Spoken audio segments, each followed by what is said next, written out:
আপনি জানেন এই পলি কোত্থেকে আসে? এই এখন বর্ষা হবে তো, এখন সব পলি হিমালয় থেকে আসবে।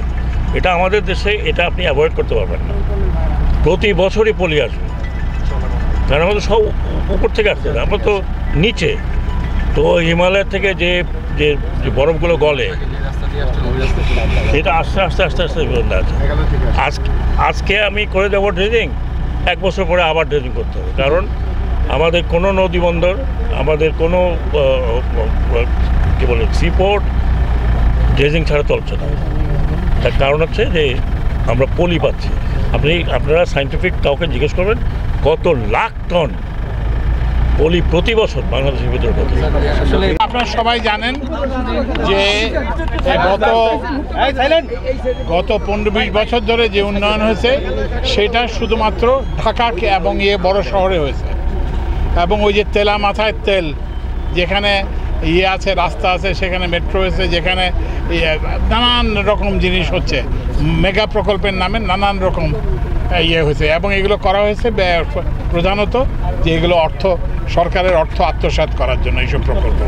তো এখন আমরা উন্নয়নের ইয়েটাকে, যে বর্তমান অন্তর্বর্তীকালীন সরকার এবং বিশেষ করে আমাদের আপনাদের এলাকার কৃতি সন্তান আমাদের মাননীয় নৌপরিবহন উপদেষ্টা সহ আমরা এইসব উন্নয়নকে, যেসব এলাকায় উন্নয়নের কোনো ছোঁয়া লাগে নাই সেই সব জায়গায় আমরা নিয়ে যেতে চেষ্টা করি।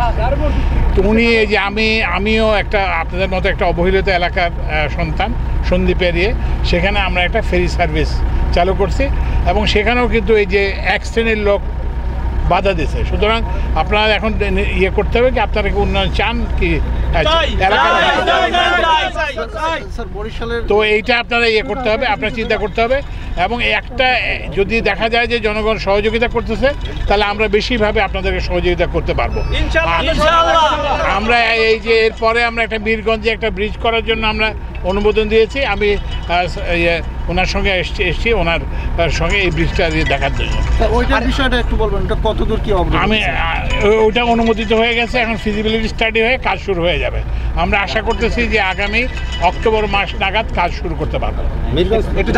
ভোলা বরিশাল ব্রিজটাও নাকি ভোলা বরিশাল ব্রিজ করার জন্য হয়েছে, সেটা আরেকটু সময় লাগবে, সেটা দীর্ঘ প্রকল্প। এটার অর্থায়ন আমরা নিশ্চিত করার চেষ্টা করতেছি এবং অর্থায়নটা নিশ্চিত হওয়ার পরে এটার একটা সম্ভাব্যতা যাচাই হবে, কি ব্রিজটা কীভাবে হবে, কোন জায়গা থেকে কোন জায়গায় যাবে, এগুলো নির্ধারিত হলে আমরা এটারও কাজ শুরু করব।